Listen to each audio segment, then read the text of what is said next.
Hello and welcome to Stetson Law's first webinar on our new Master of Jurisprudence in Aging Law and Policy. Thank you for joining us, and thank you for joining us. My name is Megan Crowley. I'm the program coordinator for the Aging Law and Policy program, and I'm here with Professor Rebecca Morgan, one of the professors in our Center of Excellence in Elder Law, and who will also be teaching in the program. Thanks, Megan. I'm delighted to be here with you today and tell you a little bit about our new, what we call immature program. Well, the title, as you can tell, is pretty long. It's the Master's of Jurisprudence in Aging Law and Policy. But Professor Flowers, who is overseeing this, is actually speaking to the National Association of Attorneys General today. So I'm filling in here for her, and we're going to tell you a little bit about the program. So Megan, where do you think we should start? Well, let's start with the structure.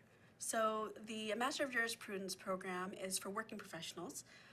It will be part-time and online so that you can access it from wherever you are, whenever is most convenient for you. And it's 24 credits, and it will be you'll complete it over a 2-year period, so 2 falls and 2 spring semesters. And if you join us this August 2018, you'll be graduating in May 2020. Pretty darn exciting. You get to be also in the inaugural class. And I do want to just kind of echo what Megan said, is we really designed this program so that it works around your working schedule. We don't expect you to leave your job and come to Stetson and spend 2 years with us. Instead, you keep working and take your studies, do your work on nights and weekends. We divide the program up into weeks during the semester, and we give you the work in manageable increments to allow you to be successful in completing your courses over those 4 semesters. So, and I think the next question is about, for the curriculum, what type of topics will they be covering? We have a variety of topics for you. What we're trying to do is give you a broad exposure to the issues that we see in aging law and policy. We're not training you to be lawyers, but we are training you about the various issues involving people who are elders and how the law implicates it. And so we'll have, since this is about law and policy, so we'll have some basic courses for you, like an introduction to the legal system and how the different courts work and the administrative process. We'll have a course that deals with kind of fundamentals of aging and law. We'll have a course on health law. We'll have a course that deals with contracts. What are the components of a contract, the defenses? What do you do with a client who maybe has diminished capacity and who has signed a contract? How do we work in the legal arena with that kind of situation? We'll talk with you and teach you about legal research so that you know how to find the law. We'll talk about housing, guardianships, long-term care, and you'll actually write a master's thesis on a topic that you will pick and work with Professor Flowers to create a thesis, and we're very excited about that. We think that will give you an opportunity to distinguish yourself within a particular area of aging and law as an expert. So it's a pretty broad curriculum. We look at aging and law in a horizontal way, knowing that one individual who is older can have lots of different interactions with the legal system. There are lots of different topics that we need to know about, and so that's why we have you taking a variety of courses. Yeah, and what's great is that you'll not only be taking classes with Professor Morgan and Professor Flowers, but also be bringing in experts that are currently in the field. So everything that you'll be learning will be very practical to your current job in the field. Yeah, and one of the cool things, Megan, is several of the faculty are on our Stetson full-time, but we also have some of our graduates from our LLM and Elder Law program. And so we have this opportunity for you to learn from people who have the advanced degree in Elder Law and who are practicing, as Megan said, leaders in the field. And so we're really excited about the faculty that we have gathered together to teach you in this program. Yeah, and so I guess the next question would be, like, who is best suited for this program? Who's the best audience for this Sure. class? And I think that the audience, I think there's a lot of people who can benefit from this degree. If you're thinking about going to law school and you think, oh, well, I'll give this 2 years and see, that's really not what this degree is for. This is for people who are in the field of aging, people who are working with elders, researchers, folks who are teaching in the university program, policymakers, social workers, even folks in the financial industry can benefit from learning from this. I just want to emphasize it's not training you to be a lawyer, and you cannot practice law, but it helps you understand how the law interacts with the programs that so implicate and affect your clients. Mm-hmm. And from what I understand, I heard the statistic that every day 10,000 baby boomers are retiring. So we definitely need more advocates out there that know this type of information to help the most number of people. Yeah, I think that it's important for those of you who might not be old enough to know us baby boomers. We're a particular cohort that's pretty large, and as Megan noted, we're all aging, and so the statistics are showing us that until the end of that cohort, which will be 2030, there's about 10,000 of us a day turning 65, and so that's going to continue until 2030. So when you think about the number of people that just make up this demographic, we certainly believe that there is a great need for people who have knowledge about the programs and services that impact elders and where that law intersects with that. Yeah, and okay, so then the next question I have is about, I'm imagining that many of the people here might not have taken an online class before. Sure. So, like, what would a normal week look like? Well, I think that if you haven't taken an online class before, and if you're younger, you probably have, but they're a lot of fun, but it's a different way of learning. Our semesters run over a 13-week period, and we mimic a live class, only we do it virtually, and we do it on demand. So you do not have to be logged on into a class on a particular day, a particular time. And so generally what happens is a class is assigned a specific day to what we call open. So say my class opens on Tuesdays, 6 p.m. And so during that week of that class, you'll find that I have reading assignments for you, lectures, and then I'll have questions that I have posted in the discussion board, just as though I would be calling on you in real time in an actual live in-person class.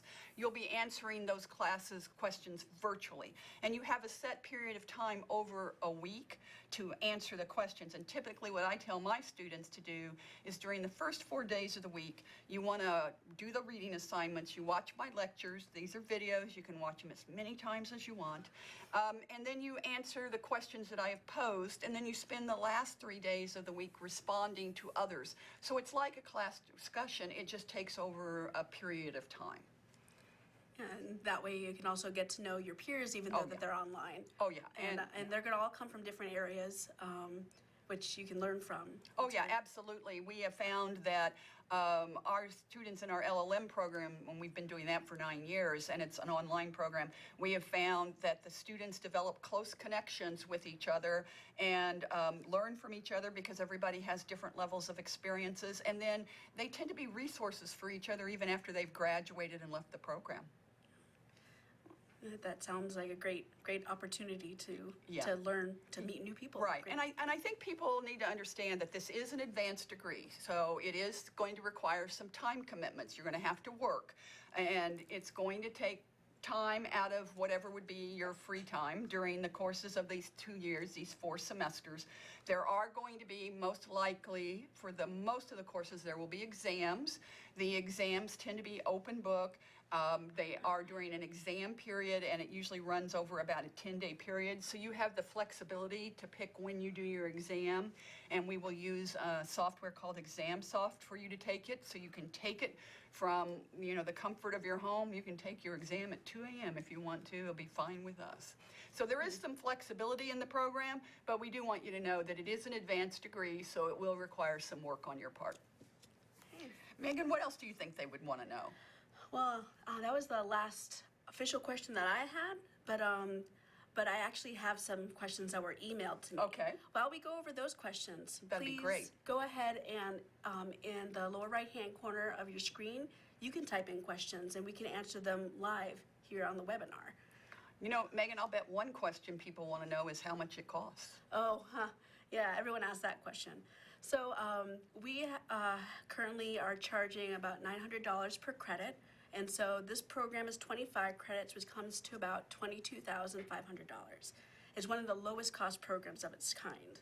And are they available, is financial aid available for people if they wanted to do that? Yeah, if you qualify for financial aid, it is available for each semester. And I also had the question that was emailed to me about scholarships. Everyone wants to know about scholarships. And out of the programs I looked at, we were the only one that offered any type of scholarship.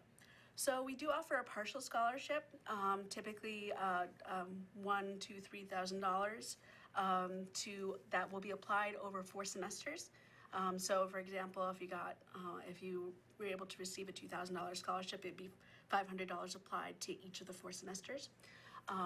In order to apply for those, you should send one more little essay just telling us why we should give you the scholarship.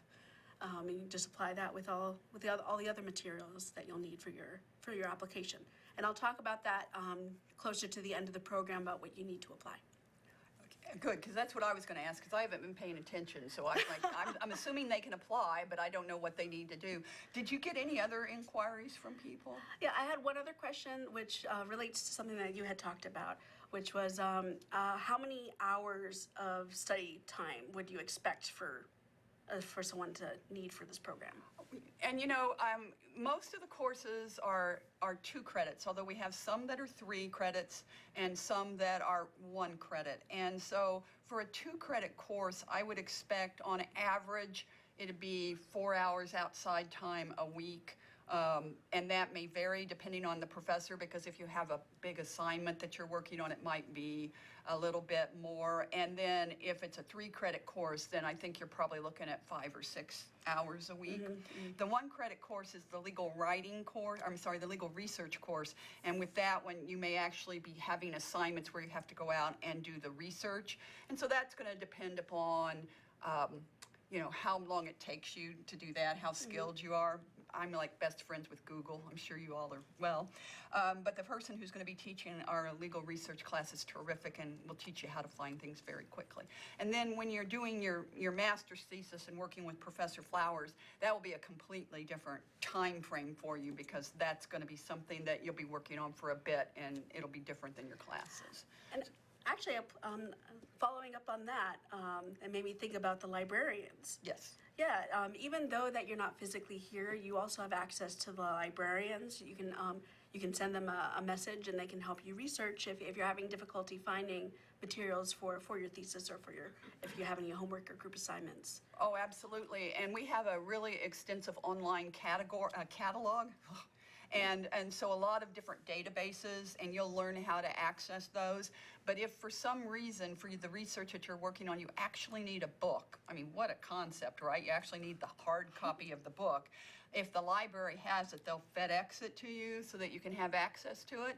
And if they do not have the book in their possession, they will borrow it from another library, get it to you, and FedEx it to you. Oh. The only requirement is you have to send it back. Oh. Yeah, I didn't know that they did that. Yeah, they work very hard to make sure that our students who are taking our online programs have just the same services and access to information as our students who are here in person with us. Mm-hmm. So I think that's I only got 2 emails from some students that couldn't come, but I guess next would be how to apply. How to apply, yes, yeah. Please tell me. So the easiest way to access the list of requirements as well as the form is to go to www.stetson.edu/law/MJUR. And that will bring you to the list of the 3 MJUR programs. Click on Aging Law and Policy, and to the left, you'll see the admissions link. When you click there, you'll have the list of all the requirements, as well as a link that brings you to the PDF form that you'll need to fill out. So beyond the PDF form, the list of requirements that you'll see, there's a 1,200 word personal statement that's the max it should be. We only want a one or two page personal statement telling us about your interest in studying law, as well as how you think that this MJUR will enhance your career. Then next after that is the transcripts. So it should be transcripts from any college or university that you've attended, and one letter recommendation, as well as the GRE or a GMAT score, or if you have adequate work experience, which I think we're estimating to be about 3 years, right? Around 3 years of experience, then the GMAT, the GRE GMAT score can be waived. And I think that's pretty much it. So you just email that to me at gradprograms at Stetson, at law.stetson.edu. And of course, I can answer your questions if you have any that come up when completing your application, and then eventually that will go on to Professor Flowers and the committee to review. So let me ask you a few questions, Megan, because I know in the past we've always wondered about, can we accept electronic transcripts, or do they have to have hard copy certified transcripts sent from their undergraduate university to you? Yeah, so we will accept copies initially, but before you start classes, we really do need to have the originals from the university. Sometimes I've been noticing that some universities are now sending them electronically, but so if it comes officially from the university, we can't accept it electronically like that. And while you're waiting for the official transcript to come, if you have a copy of it, we can use that to review while we're waiting for the official transcript to arrive. And the letter of reference can be emailed in though, right? Yeah. As long as does it have to be on letterhead or anything like that? It should be on letterhead. It gives us contact information for the person who's recommending in case we have any questions that we need to ask them. And if for instance they could email us directly with the letter, or they can mail it to us. If you go to our website and you send it to graduate programs at this school's address, 1401 61st Street South, Gulfport, Florida 33707. You can probably find that on the website. Yeah. Then we can accept it that way as well. And who do you think, in terms of person, who would be a good person to write the letter of recommendation? I assume like my mom would not be a good person. Oh, yeah. Well, we're looking for someone that knows you professionally, either if you volunteer in the area of aging law with elderly communities or disabled communities.